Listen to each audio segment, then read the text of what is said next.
जय श्री गुरुदेव, जय श्री कृष्णा।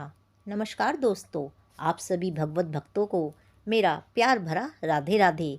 दोस्तों, जैसा कि हम जानते हैं षटतिला एकादशी आने ही वाली है और इस दिन हमें तिलों का 6 प्रकार से प्रयोग अवश्य ही करना चाहिए। वैसे भी इस एकादशी के तो नाम से ही पता चलता है कि इसमें 6 तरह से तिलों के प्रयोग की बात कही गई है। इन तिलों का हम विभिन्न प्रकार से कैसे प्रयोग करें कि हम श्री हरि को तो प्रसन्न कर ही सकें, साथ ही अपनी सोई हुई किस्मत जगा सकें। तो सबसे पहले तो इस दिन यदि आप व्रत रखते हैं तो भी आपको तिलों का 6 प्रकार से उपयोग करना ही है, और यदि आप व्रत नहीं भी रखते हैं तो भी आप 6 प्रकार से तिलों का प्रयोग अवश्य कीजिएगा, क्योंकि तिलों का प्रयोग करने से भगवान श्री हरि हमारे सारे पाप हर लेते हैं। इसी कारण इस एकादशी को पाप हरणी एकादशी भी कहा जाता है।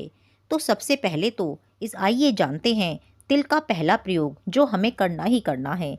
जब हम सुबह को स्नान करेंगे तो हमें अपनी बाल्टी में थोड़ा गंगा जल डालकर तिलों को अवश्य डालना है, और हो सके तो आप नहाते वक्त सफ़ेद तिलों का ही प्रयोग करें। यदि किसी वजह से आपके पास सफ़ेद तिल नहीं है तब आप काले तिल डालकर ही स्नान कर लें। अब है तिल का दूसरा प्रयोग। हमें बनाना है तिल का उपटन, और यह उपटन केवल सफ़ेद तिलों से ही बनेगा। उपटन आप 2 तरीक़ों से बना सकते हैं। पहला तो आप रात को 1 चम्मच तिल दूध में डालकर भिगो कर रख दें और सुबह उसे सिलबट्टे पर पीसकर एक बारीक पेस्ट तैयार कर लें। तो इस तरह आपका उपटन तैयार हो जाएगा।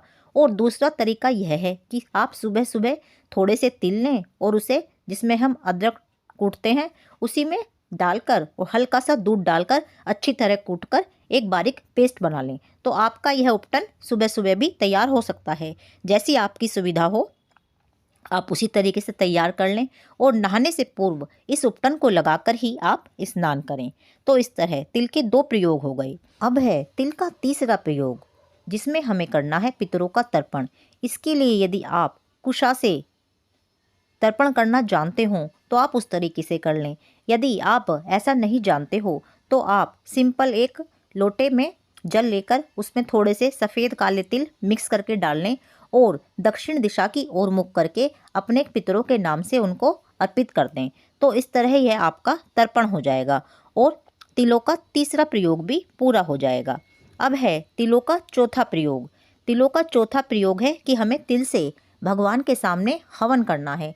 तो हवन करने का एक बहुत सिंपल सा तरीका है कि आप 2 चम्मच काले तिल, 2 चम्मच सफ़ेद तिल, थोड़ी सी बूरा या शक्कर, इसमें आप थोड़ा सा गोला भी घिस के डाल सकते हैं, या आपके पास पंचमेवा हो तो उन्हें भी थोड़ा सा दरदरा कूट के डाल सकते हैं। उसके अलावा आप इसमें गूगल वगैरह भी डाल सकते हैं। तो इन सब को डालकर आप थोड़ा सा घी डालकर मिक्स करके अपनी सामग्री तैयारी कर लें।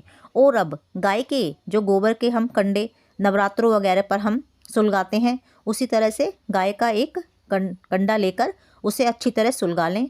उसे प्लेट में रखकर अब उस पर घी डाल दें ताकि उसमें स्वयं ही अग्नि प्रज्वलित हो जाए। और इसके बाद आप 5 आहुति, एक गणेश जी के नाम की, एक शिव जी के नाम की, एक माता के नाम की, एक हनुमान जी के नाम की और एक श्री हरि विष्णु के नाम की आप 5 आहुति घी से दे दें। और उसके बाद आप 108 आहुति ओम नमो भगवते वासुदेवाय या अन्य जिस मंत्र से आप देना चाहें वो उस सामग्री से आप उस कंडे के ऊपर दे सकते हैं। इस तरह आपका हवन भी हो जाएगा।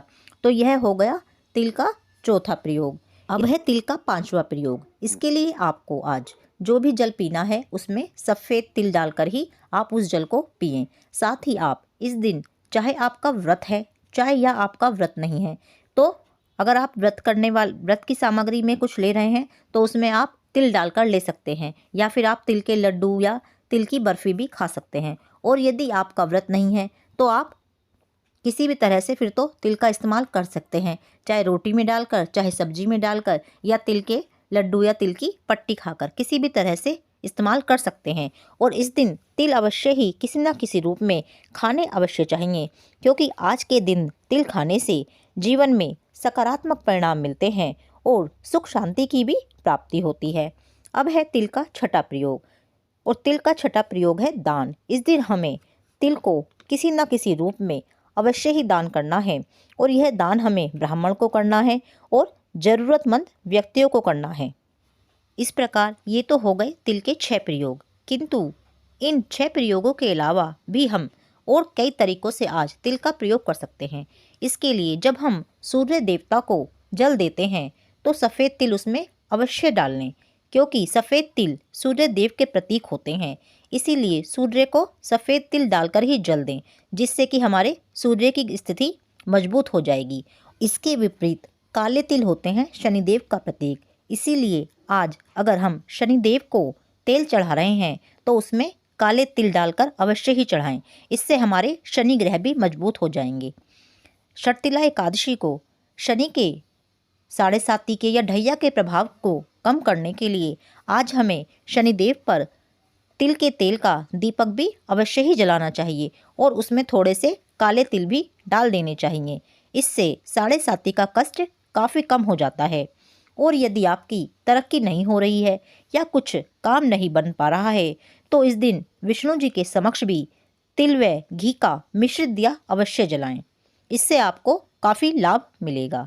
साथ ही इस दिन तुलसी की जब हम पूजा करते हैं तो तुलसी माता को रोली चंदन जो भी हम अर्पित करते हैं उसके साथ साथ थोड़े से तिल अवश्य अर्पित करें। इससे तुलसी माता अत्यंत प्रसन्न होती हैं और धन व समृद्धि प्रदान करती हैं। तो शर्तिला एकादशी को हमें तिल का इस्तेमाल ज़्यादा से ज़्यादा करना है और अपने सोए हुए भाग्य को जगाना है। साथ ही अगर आप शर्तिला एकादशी का व्रत रख रहे हैं तो बहुत ही अच्छी बात है, किंतु यदि आप व्रत नहीं रख रहे हैं तो व्रत रखने की सोचिएगा ज़रूर, क्योंकि यह एकादशी बड़ी ही फलदायी है। मात्र इस एकादशी का व्रत रखने से 1000 साल की तपस्या के बराबर पुण्य प्राप्त हो जाता है। साथ ही मात्र इस एकादशी का व्रत रखने से कन्यादान का पुण्य भी प्राप्त हो जाता है। जब यह एकादशी इतनी पुण्यदायी है तो हम ऐसा अवसर हाथ से क्यों जाने दें। इसीलिए कोशिश करके हम सभी को यह व्रत अवश्य रखना चाहिए। और जहाँ तक व्रत की बात करें तो यह व्रत इस बार 25 जनवरी को पड़ेगा, क्योंकि 24 जनवरी को शाम 7:25 पर एकादशी तिथि शुरू हो रही है, जो कि अगले दिन 25 जनवरी को 8:31 पर समाप्त हो जाएगी। इसीलिए उदया तिथि के अनुसार यह व्रत शनिवार अर्थात 25 जनवरी को रखा जाएगा और इसका पारण अगले दिन यानी कि 26 जनवरी को सुबह लगभग 7:30 से लेकर 9 बजे तक के समय में हो जाएगा। तो आइए हम सब भी इस एकादशी व्रत को रखने का प्रयास करें और भगवान विष्णु को प्रसन्न कर लें, साथ ही अपने पापों से मुक्ति पा सकें। यदि आपके मन में भी एकादशी से संबंधित कोई जिज्ञासा है या कोई प्रश्न है तो चैनल पर कमेंट करके अवश्य पूछिएगा।